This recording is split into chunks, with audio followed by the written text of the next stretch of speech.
जी, anyone कोई बताएगा? कर लिया आप लोगों ने? It's very simple one.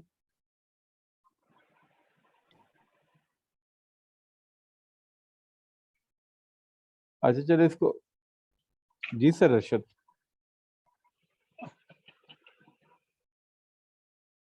Ji sir, I have joined. जी चलें स्टार्ट करें। जी जी, आप, मैं बताऊं? जी जी, फॉर, पूरा फिक्रा रीड करें और फिर इसको अच्छा, करके my बाकियों को matter, फिर समझाना Mr. है। Mr. Martin is responsible for recruitment जी, क्योंकि रिस्पॉन्सिबल के बाद हमेशा फॉर की प्रपोजिशन यूज करते हैं। for, I'm sorry but I don't understand the reason of the increase in price. अच्छा, रीजन ऑफ थोड़ा सा हमारा वो हो जाता है अगेन, जैसे रीजन क्या होती है? Reason for, I don't understand the reason for the increase in price. ठीक है sir.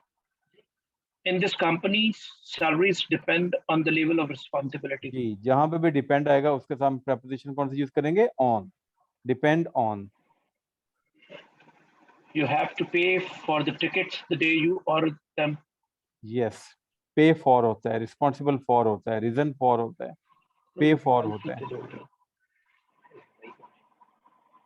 Our new chairman reminds me of my old history teacher.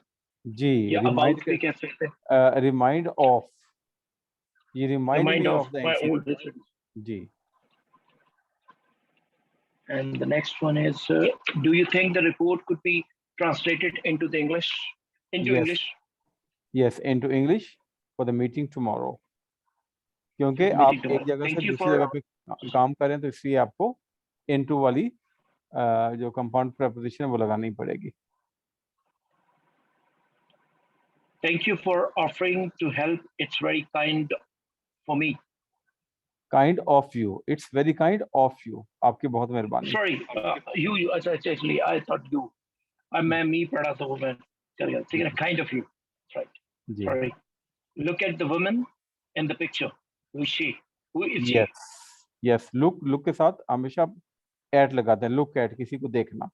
Look at the woman, woman in the picture, तस्वीर के अंदर कौन है? Who is she? The manager didn't take part in the discussion. He didn't want to intervene. Yes, आप हमेशा take part इन करते हैं, किसी चीज के अंदर डिस्कशन में आते हैं तो take part in the discussion. It's no use taking him to Lahore. He isn't interested in art. Yes, interested in, ठीक है, ये जो बाकी हमारे ऑडियंस है, पार्टिसिपेंट्स है, इंटरेस्ट इन उसके अंदर होता है। Norma is doing good job. The food in Japan is very wonderful different job, from wonderful. European things. She is doing great, making me proud. Yes, the food in Japan is very different from, to differ from, From European food. ये From from European Europe. food. जी, Now I'm waiting for your answer first. Okay. I don't yes, agree with you. In my opinion, you are wrong. Yes, But she is right. Excellent, excellent, बिल्कुल बेहतरीन है, जबरदस्त है। Let's have 3 more sentences, 3 और कर लें। Yes, John was late for the meeting as usual, that's typical of him, ये उसके बारे में एक मखसूस चीज है, that's typical of him. We should invite Peter to the party, he is very good, good at telling jokes. Good at होता है किसी चीज में अच्छा होना, जैसे हम कहते हैं ना एट होम इन, माहिर होना किसी चीज में, तो गुड के साथ भी हम एट लगाते हैं। The car crashed into a fence, क्योंकि वो रोड के ऊपर थी और वो फेंस के अंदर चली गई, तो the car crashed into a fence on the other side of the road, on the other side of the road. और ये आप लोगों को बाद में चेक करने के लिए मैंने इसकी आंसर की भी नेक्स्ट स्लाइड पे डाल दी है, यहाँ से भी later on you can see के व्हाई इट इज सो। अच्छा, इसके बाद हम थोड़ा सा देखते हैं चंद एक वोकैबुलरी के हवाले से जो कॉमन वर्ड्स हैं उर्दू में और हम उसको इंग्लिश में कैसे करेंगे। क्योंकि बिजनेस इंग्लिश और बिजनेस राइटिंग के हवाले से ये कोर्स है, उस हवाले से थोड़ी सी टर्मिनोलॉजी खासतौर पर जो आप में से ऑनलाइन काम कर रहे हैं। आमदन को हम कहते हैं इनकम, और जो असल आमदन होती है सारे खर्चे वगैरह निकाल के, वो होती है नेट इनकम। रसीद को रिसीट ही कहते हैं, और जो सरमाया होता है उसे कैपिटल होता है। अब आप देखें कि कैपिटल जो है वो हम दारुल हुकूमत को भी कहते हैं, लेकिन जब हम उसको यूज करेंगे एक खास जार्गन जिसको बोलते हैं ना, specialised language of a certain profession, तो बिजनेस टर्मिनोलॉजी में कैपिटल जो है वो असल सरमाए को हम कहते हैं, असल सरमाया। अच्छा, जब आप उसको किसी को आइंदा तारीख का चेक देते हैं उसे पोस्ट डेटेड चेक कहते हैं, यानी कि वो चेक जो 10 दिन बाद, 15 दिन बाद या 1 महीने के बाद अ, वो ड्रॉ करवा सकते हैं। इसी तरीके से पेइंग कैपेसिटी का मतलब होता है अदा करने की सलाहियत। टाइट मनी से मुराद ये है कि ऐसा नोट जो आसानी से न चले, जो स्मीयर हो, जिसके ऊपर काफ़ी दाग धब्बे लगे हों या कोई कटा हुआ हो, उसको टाइट मनी कहते हैं। अच्छा, जो बिल आप अदा कर चुके हैं उसे आप डिस्चार्ज बिल कहते हैं, ईडी लगा कर डिस्चार्ज बिल आप उसको कहते हैं। अच्छा, किसी भी चीज़ की जो आने वाली प्राइस होती है, आप देखें ट्रेडिंग होती है जी, गोल्ड का रेट इतना डाउन होगा तो मेरे लिए इतना खरीद लेना, फॉरेक्स ट्रेडिंग के अंदर आप ये टर्म यूज करते हैं, तो उसे हम कहते हैं कॉल रेट। इसी के अदाशुदा कर्जा के लिए कहते हैं डिस्चार्ज डिस्चार्ज लोन, हम उसको कहते हैं। इसी के साथ जो बिल आपने पे करना है तो बिल पेएबल हम कहते हैं, बिल पेएबल उसको कहा जाता है। उधार पर जब आप चीजें बेचते हैं उसे कहते हैं टू सेल ऑन क्रेडिट। पिछली स्लाइड में हम देख रहे हैं टाइट मनी, तो इसको आप हार्ड करेंसी भी कह सकते हैं, वो करेंसी जो आसानी से ना चले। उधार लेने वाला खात, लेटर ऑन क्रेडिट। अच्छा, जो आप कर्ज वगैरह लेते हैं जो बाकी बच जाता है उसे लोन बैलेंस कहेंगे। जो जमा शुदा उधार है उसे क्रेडिट डिपॉजिट कहेंगे। जो रह गया उधार उसको हम स्टैंडिंग क्रेडिट बोलेंगे, उधार देने वाला मनी लेंडर। और इसी के से बाजार, यानी कि जहाँ पे चीज़ें फरोख्त होती हैं उसे मार्केट तो हम नॉर्मल कहते हैं, लेकिन बिजनेस लैंग्वेज में हम उसको कमोडिटी मार्केट कहते हैं, कि एक ऐसी मार्केट, एक ऐसा बाजार जहाँ पे कमोडिटीज जो हैं वो सेल की जाती हैं। उधार खाते को हम क्रेडिट बुक कहते हैं, बाजार की जो कीमत है वो मार्केट प्राइस कहते हैं उसको।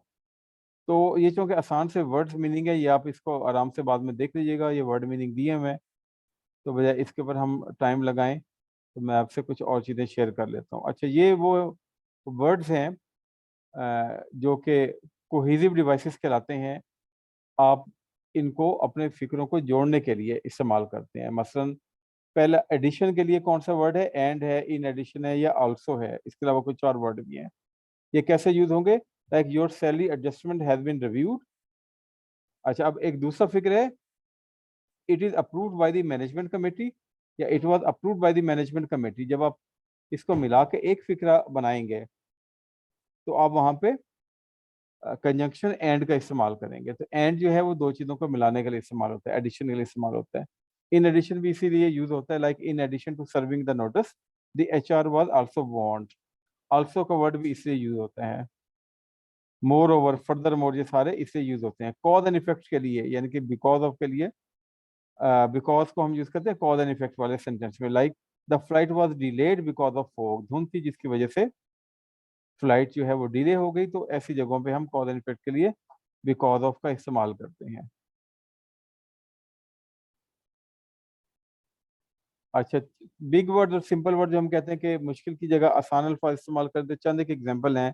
लाइक एलोकेट जो है वो एक बड़ा वर्ड है, उसकी आप असाइन यूज कर लें। एमिल्यूरेट की जगह इम्प्रूव यूज कर लें। एंटिसिपेट की जगह एक्सपेक्ट या वेट कर लें। अपेरेंट की जगह क्लियर कर लें। तो ये छोटे छोटे वर्ड्स हैं। गलत ये भी नहीं है जो ये वाले वर्ड्स आपको नजर आ रहे हैं, लेकिन ये है कि आपको लैंग्वेज को सिंपल रखना है, ले मैन उसको अंडरस्टैंड कर ले। इसके बाद थोड़ी सी मैं आपसे ये वेबसाइट वगैरह शेयर करूंगा। ये एक टॉकिंग पॉइंट वेबसाइट है इंग्लिश के हवाले से, और इसमें हाई क्वालिटी की ट्रांसलेशन होती है, और आप इसमें मल्टीलिंगुअल कम्युनिकेशन कर सकते हैं, और आप फैमिलीज के साथ भी इसमें इजी कम्युनिकेट कर सकते हैं। और ये मैंने इसका लिंक आपसे यहाँ पे शेयर कर दिया है। अगर आप ये लिंक कॉपी करके इसमें डालेंगे गूगल में तो ये वेबसाइट आपको ओपन हो जाएगी। अच्छा, ये है ginger page English grammar and spell checker. ये राइटिंग में आपको बहुत ज़्यादा हेल्प करेगी, और ये उसका लिंक है इस वेबसाइट पे जाने के लिए, और इसमें भी आपको काफ़ी हेल्प वगैरह हो जाएगी। प्रिज्मो गो है, ठीक है। प्रिज्मो गो में आप कोई भी टेक्स्ट कैप्चर करते हैं, किसी भी लैंग्वेज में होती है, और फिर वो आप रीड कर सकते हैं उसको, वो रीड करेगी और आप उसको सुन और समझ सकते हैं। माई वंडर बुक्स, अच्छा ये बड़ी कमाल की एक बच्चों के लिए ऑनलाइन लाइब्रेरी है। और जब आप इसके पेज पे जाएंगे, ये लिंक मैंने सबके शेयर किए हुए हैं यहाँ पे, आप इसको कॉपी पेस्ट कर लीजिएगा, तो आप डायरेक्ट उस पेज पे चले जाएंगे। तो ये बहुत सारी आपको ऑडियो स्टोरी बुक्स मिलेंगी बच्चों के लिए। तो हो सकता है कि ये आपके लिए क्लासरूम में या अपने बच्चों के लिए काम आ जाए। इसी तरीके से बच्चों के लिए एक इंटरनेशनल चिल्ड्रंस डिजिटल लाइब्रेरी है, इसमें भी बहुत सारी आपको किताबें अवेलेबल हैं, और ये उसका पेज है, और लिंक मैंने ये इसका शेयर कर दिया है। अच्छा, इसी तरीके से इंग्लिश डेली है। इंग्लिश डेली की दो आपको पेजेस, ये दो वेबसाइट्स आपको मिलेंगी, और इसमें आपको एवरीडे लेसन्स मिलेंगे, और ये फ्री ऑफ कॉस्ट है, इसकी कोई कीमत नहीं है, कोई वो चार्ज नहीं करती वेबसाइट। इसमें स्लैंग वर्ड्स और जो रोज़मर्रा के इस्तेमाल की चीज़ें हैं वो भी आपको मिलेंगी। एक ये इंग्लिश डेली के नाम से है, इसका भी लिंक ये मैंने दिया हुआ है। इसमें आप अमेरिकन स्लैंग्स और अमेरिकन कन्वर्सेशन और टोफल वोकैबुलरी और बहुत सारी चीज़ें आपको देखने को मिलेंगी, और ये आपकी लिसनिंग को भी काफ़ी इम्प्रूव करेगी। उसके बाद इसमें भी ये वर्ल्ड इंग्लिश इंस्टीट्यूट की है, इसमें भी आपको फ्री इंग्लिश लेसन मिलेंगे, और आप रीडिंग, राइटिंग, लिसनिंग, स्पीकिंग चारों स्किल्स को आप इसमें इम्प्रूव कर सकते हैं। और इसमें आपको एक टीचर भी मिलेगा, और इसकी एब्सोल्युटली नो कॉस्ट, बिल्कुल फ्री, आप इस पे साइन अप करके तो आप इसको यूज़ कर सकते हैं। जी, एनी क्वेश्चन सो फॉर, कोई सवाल किसी का?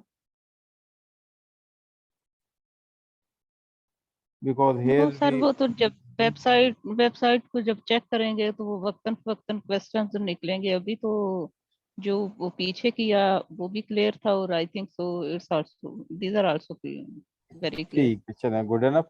अभी हम थोड़ी-सी बात करेंगे कि वर्क प्लेस इफेक्टिवनेस के हवाले से, पर्सनैलिटी डेवलपमेंट के हवाले से, कि हमें कुछ अपने जो इल्म के ऊपर तो हम काम कर ही रहे हैं, अपने नॉलेज इंक्रीज़ करने के लिए कोर्सेज़ भी कर रहे हैं, डिग्रियाँ भी ले रहे हैं, डिप्लोमे भी ले रहे हैं, और इसके बावजूद हम देखते हैं कि हमें वर्क प्लेस के ऊपर मसाइल का भी सामना करना पड़ता है, तो थोड़ा-सा अपने अंदर झाँकने की भी हमें एक ज़रूरत है।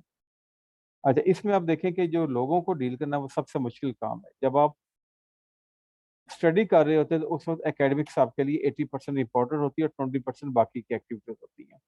लेकिन जब आप काम पे चले जाते हैं, जब आपको जॉब मिल जाती है, तो वहाँ पे ओवरऑल जब हम देखते हैं इफ़ेक्ट जो है आपकी परफ़ॉर्मेंस के हवाले से, 15% ये रिसर्च कहती है कि आपकी जो टेक्निकल स्किल्स हैं, आपकी जो पढ़ाने की एबिलिटी है, आपने जो सीटी, बीएड, एमएड किया हुआ है, उसकी अहमियत रह जाती है 15%। और 85% चीज़ जो काउंट करती है वो है ह्यूमन इंजीनियरिंग। ह्यूमन इंजीनियरिंग का क्या मतलब है? लोगों को डील करना, लोगों के बारे में इल्म हासिल करना, और उस इल्म के मुताबिक लोगों को हैंडल करना। हम जो अपनी स्ट्रेस से गुज़र रहे होते हैं, जो हमारे अपने अंदर एक जंग चल रही होती है, उस जंग में हम उलझ के रह जाते हैं, और वो उलझाव जब हम दूसरों के साथ अपने बर्ताव में लेके आते हैं, तो फिर हमारे लिए मसले मसाइल क्रिएट होते हैं। तो इसको हमें थोड़ा-सा देखने की ज़रूरत है। क्योंकि वो कहते हैं कि एटीट्यूड जो है वो that is the difference between winning and losing. पहले जो कंपनीज़ थी, जो ऑर्गेनाइज़ेशन थी, वो लोगों को हायर करते थे उनकी एबिलिटीज़ के ऊपर, और उन बेस्ड ऑन देयर डिग्रीज़, और उन्होंने कितनी वो चीज़ें वगैरह कोर्सेज़ किए हुए हैं, और क्या चीज़ें उनके अंदर। अभी जो इंडस्ट्री का नया मंत्र है, वो everybody can go on the website and check it out, और यूट्यूब के ऊपर भी आपको जॉब सेमिनार्स मिलते हैं। वो कहते हैं कि hire for the attitude and train for the skill. Hire for the attitude and train for the skill. और अभी जो किताबें लिखी जा रही हैं पर्सनैलिटी डेवलपमेंट के हवाले से, उसमें सबसे ज़्यादा किताबें आप देखें कि एटीट्यूड के हवाले से लिखी जा रही हैं। अब वो रवैया क्या है, और हम इसको थोड़ा-सा सॉल्यूशन की तरफ आते हैं, कैसे हम उसको अपनी वर्क प्लेस पे बेहतर कर सकते हैं। ये चंद एक पॉइंट्स है, तो मैंने सोचा कि ये आपसे शेयर कर लूँ। अच्छा, एक तो फंडामेंटल टेक्नीक है कि लोगों को क्रिटिसाइज़ ना करें, उनका बुरा भला ना कहें, और ग़ीबत ना करें। इस्लाम भी हमें मना करता है ना। मतलब अगर हम स्टाफ रूम में बैठे हैं, या हम वैन के अंदर जा रहे हैं, तो प्रिंसिपल के बारे में, वाइस प्रिंसिपल के बारे में, मैनेजमेंट के बारे में हम वो गीबत और बुराई करना शुरू कर। तो इस चीज को अपनी जो हैबिट में है, अगर है तो आप इसको एलिमिनेट करने की कोशिश करें, इसको खत्म करने की कोशिश करें। Habits develop after certain period, ये ओवरनाइट डेवलप नहीं होती, ये काफी अरसे से हमारे अंदर चीजें चल रही होती हैं, और इसी तरीके से ये ओवरनाइट जाती भी नहीं है। क्योंकि हैबिट क्या होती है, जब आप कोई भी एक्टिविटी बार बार करते हैं तो वो ऑटोमेटिक मोड के ऊपर आप चले जाते हैं, आपको पता भी नहीं होता और आप वो चीजें कर रहे होते हैं। तो इस चीज को थोड़ा सा काबू करने की जरूरत है कि आप क्रिटिसाइज करना, जब आपके साथ आप क्रिटिसाइज कर रहे हैं, सिर्फ बातों से नहीं बल्कि अपने देखने के तरीके से, अपने लहजे से, अपनी नॉन वर्बल कम्युनिकेशन से, तो उसको थोड़ा कंट्रोल करें, तो उससे भी आपको पता चलेगा कि आपका वर्किंग इन्वायरमेंट खुशगवार हो गया है। अच्छा, give honest and sincere appreciation, लोगों की तारीफ करें, लेकिन वाह वाह ऐसे ना करना शुरू कर दें, बल्कि उनका कोई भी एक पॉइंट, उनकी वर्किंग का, उनकी पर्सनालिटी का कोई एक पॉइंट लेके और उसको आप अप्रिशिएट करें। मतलब आपकी ड्रेसिंग हमेशा बहुत अच्छी होती है, आपकी राइटिंग स्किल हमेशा कमाल की होती है, आपकी चॉइस ऑफ वर्ड्स बड़ी जबरदस्त है। अब पता चला कि एक शख्स कपड़े सही नहीं डेली पहन के आ रहा, और वो क्लीननेस के ऊपर लोगों की बातों का निशाना बनता है, और आप उसे, और ये चीज़ उसको भी पता, और ऐसे लोगों का जवाब होता है कि मैं तो ऐदा ही हाँ, मैं तो इसी तरह ही हूँ। That is not a solution to that, you have to work and you have to improve your personality. तो लोगों को जो ओपिनियन दे वो ऑनेस्ट होने चाहिए और सिंसियर होने चाहिए। अच्छा, एक और काम की चीज़ ये है, वो है become generally interested in other people. आप लोगों के अंदर वाकई इंटरेस्ट लेना शुरू करते हैं, जो आपके इर्द गिर्द के हैं, जो आपसे लोअर हैं, जो आपसे हायर हैं। इंटरेस्ट लेने का तरीका क्या है कि वो जो काम करें आप उनमें उनकी हेल्प करना शुरू करते हैं, पूछ लें अगर आप उनके किसी काम आ सकते हैं, किसी स्ट्रेस के अंदर हैं, किसी टेंशन के अंदर है, तो थोड़ा सा बैठ के उनको सुन लें। एंड स्माइल, लोगों को देखें और उनके स्माइल करें। स्माइल क्या होता है कि आपकी एक रेपो बिल्डिंग हो जाती है, और आपकी एक प्रेजेंट पर्सनालिटी होती है। Be a good listener. अच्छा, हमारे अंदर ना दूसरों को रोकने टोकने का और इंटरफेयर करने का एक ऑटो ऑटो बटन लगा होता है, हमें पता भी नहीं चलता, और जब हमसे कोई शख्स बात कर रहा होता है तो हम ऑटोमेटिकली उसको बीच बीच में लुकमे देते हैं, मच्छर देते हैं और चीज़ें करते हैं। इसके ऊपर थोड़ा सा काबू पाने की जरूरत है। अगर आप ये एक स्किल अपने अंदर अपना लें, you be a good listener, जो बंदा जो बात कर रहा है वो आपसे रेलिवेंट है या नहीं है, आप उसको सुनना शुरू कर दें। ये डेल कार्नेगी का भी फार्मूला है जो उन्होंने बहुत सारी किताबों में लिखा है। तो you will be surprised what kind of impression do you create in your circle. Encourage others to talk about themselves. अब हर शख्स को ना अपने बारे में और अपने एक्सपीरियंसेस शेयर करने का बहुत शौक होता है, मुझे भी है। तो आपने, आपका कमाल क्या है कि आपने दूसरे शख्स को इनकरेज करना है कि अच्छा बताएं क्या हुआ, अच्छा बताएं ये आपने अचीवमेंट कैसे ले ली, अच्छा आपने फलां कोर्स अटेंड किया तो बताएं उस कोर्स में क्या सीखा आपने, मुझे भी थोड़ा सा उसके बारे में गाइड करें।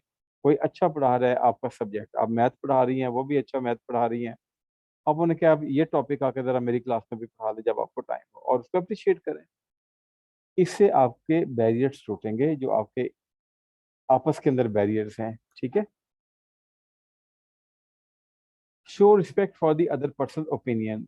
मतलब जो जो हम अचानक कहते हैं ना, यू आर रॉन्ग, ठीक है, तो ये हम दूसरों की ओपिनियन के ऊपर जजमेंटल बनना, जज करना दूसरों को छोड़ दें। If you are wrong admit it quickly and in fact, अगर आपसे कोई गलती हो गई है तो कोई बात नहीं, आप गलती करेंगे तो फिर सीखेंगे और इम्प्रूव करेंगे ना। तो आप एडमिट कर लें कि हाँ जी मुझसे गलती हो गई है, तो नेक्स्ट जो पर्सन होगा वो ऑटोमेटिक, उसके पास कहने को कुछ भी नहीं बचेगा। और अगर है भी से उसके पास कहने को कुछ, तो जहाँ पे उसने 10 मिनट आपको लेक्चर देना है, हो सकता है वो 2 मिनट के अंदर अपनी चीज़ खत्म कर ले। और हमेशा जब भी आप कम्युनिकेट करें, स्माइल से शुरू करें, और एक फ्रेंडली वे से कम्युनिकेट करना शुरू करें। किसी का हाल चाल पूछें, किसी का मसले को आपने सुनना है, उसको हल करना है, तो एक ये नहीं हो कि पता चले कि आपके चेहरे पे बड़ी बोरियत है और आप वर्ड्स के जरिए दूसरे को कह रहे हैं कि अच्छा बताएं आपका क्या मसला है, तो वो कभी भी नहीं बताएगा। Why? We have already studied के इन फेस टू फेस और in interpersonal communication it is 93% almost, that's our non-verbal and paraverbal communication that matters a lot, which has very strong signals. Try honestly to see things from the other person's point of view. दूसरे के जहन में क्या चल रहा है, आप वहां से चीजों को देखने की कोशिश करें। स्टूडेंट्स किस प्रॉब्लम से गुजरे आप उसको देखने की कोशिश करें।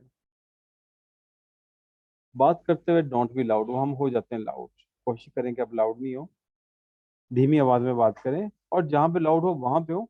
हर वक्त लाउड रहना और अपना एक अपनी शख्सियत का एक हिस्सा बना लेना लाउड होने को, उसको थोड़ा सा अवॉइड करें। नो व्हेन टू स्पीक, हर वक्त बोलने की जरूरत नहीं होती, जब वो आप मुझसे ज्यादा बेहतर जानते हैं, लेकिन चंद पॉइंट्स हैं मैं आपसे शेयर करना चाहता हूँ, हो सकता है आप आगे किसी को गाइड कर सकें। कि जब बोलने की जरूरत है उस वक्त आप बात करें, उस वक्त आप बोलें। Don't be afraid to talk to others, काम का शाई न रहें, अपनी जात के अंदर घुटे न रहें, लोगों से इंटरेक्ट करें, बातचीत करें, और उस बातचीत के अंदर जो ह्यूमर है उसका बहुत बड़ा रोल है। बड़े सीरियस लोग बैठे होते हैं, जस्ट क्रैक का ह्यूमर, एक अच्छी सी बात आप कर लेते हैं, एक फनी सी आप बात कर लेते हैं जिसमें किसी की तज़हीक नहीं शामिल होती, तो आप देखेंगे कि आपकी जो पॉपुलैरिटी है, आपको जो रैप वो कितनी अच्छी ट्रैवल होगी। हर वक्त का ह्यूमर नहीं है, but you should have a sense of humour, situational humour जिसे हम कह सकते हैं। Remember personality does not mean that you should have looks, इसका ये मतलब नहीं कि आपने बहुत अच्छे जूते पहन लिए, आपने बड़ा ज़बरदस्त जो है वो सूट पहन लिया, बहुत शानदार परफ्यूम लगा लिया, उसके अंदर क्या है वो चीज़ मैटर करती है। बी काइंड एंड कंसिडरेट, ये बहुत ज़रूरी है, लोगों के साथ शफ़क़त से पेश आएँ और कंसिडर करें उनके प्रॉब्लम्स को, उनके मसला मसाइल को, उनकी चीज़ों को। तो ये चंद एक पॉइंट्स हैं, उम्मीद है इसको आप थोड़ा सा तवज्जो देंगे और इसको इम्प्लीमेंट करके फिर आप बताएंगे। और ये रिश्तेदारों के साथ भी इम्प्लीमेंट करने हैं, ये सिर्फ क्लास के लिए नहीं है। वो कहते हैं कि no one can go back and change a bad beginning, आप अपने माजी को तो चेंज नहीं कर सकते, but anyone can start now and create a successful ending. तो आप अभी से, आज से, अगले लम्हे से इन चीज़ों पे प्रैक्टिस करना शुरू कर सकते हैं। एक दो कोट सिर्फ मैं आपसे शेयर करूंगा। ये दीपक चोपड़ा बड़ा ज़बरदस्त न्यूरो के और बाकी चीज़ों के एक्सपर्ट हैं अमेरिका में, और एंटी एजिंग के ऊपर, उम्र को कैसे रोकना है उसके ऊपर भी इन्होंने बड़ा काम किया है। क्वांटम हीलिंग के ऊपर भी इन्होंने बड़ी चीज़ें लिखी हैं। ये बड़ी ज़बरदस्त बात करते हैं, ये कहते हैं कि every time you are tempted to react in the same mode, आपको जब भी गुस्सा आए, ज़ाहिर है वो आपकी शख्सियत का अब हिस्सा बन चुका है, तो आप 10 सेकंड के लिए रुक जाएं, किसी को डांटने से पहले, क्रिटिसाइज करने से पहले, किसी ने आपको गुस्सा दिलाया है, तो आप उसको जवाब देने से पहले एक सवाल अपने आप से पूछ लें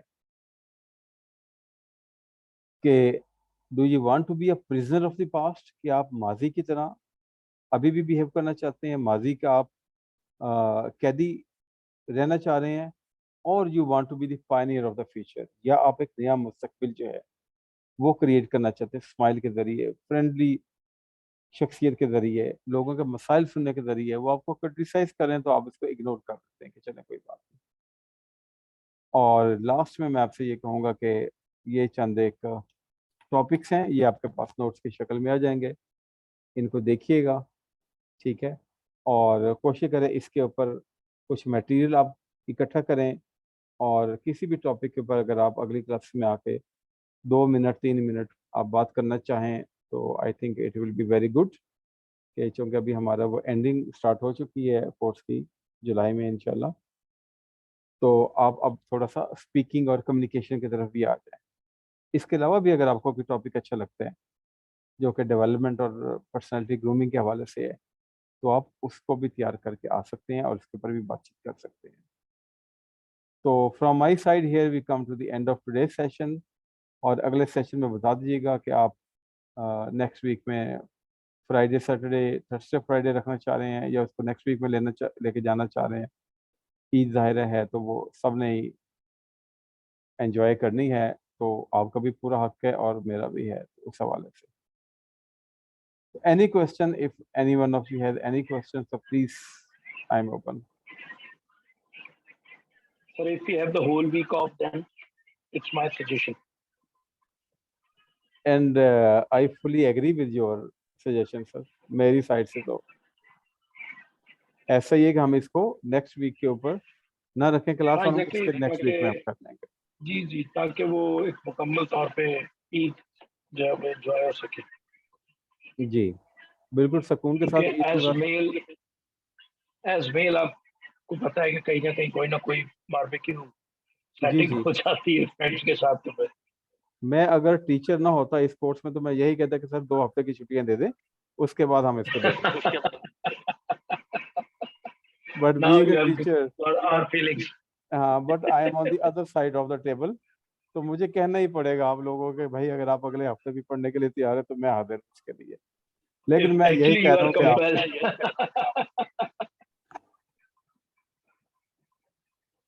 sir coming week totally off, और आगे फिर शेड्यूल जो ये बिल्कुल ठीक है। और जो आगे हमारे टॉपिक्स हैं उसमें सिर्फ प्रपोजल राइटिंग एक ऐसा टॉपिक है जो 1-1.5 क्लास रहेगा, बाकी तो लेटर राइटिंग है या मेमो राइटिंग है, वो छोटे टॉपिक्स हैं, उसमें कोई भी इतना ज्यादा डिटेल वाले टॉपिक हमने शुरू में ही सारे कवर कर लिए हैं, उसके ऊपर इंशाल्लाह इतना ज्यादा टाइम नहीं लगेगा।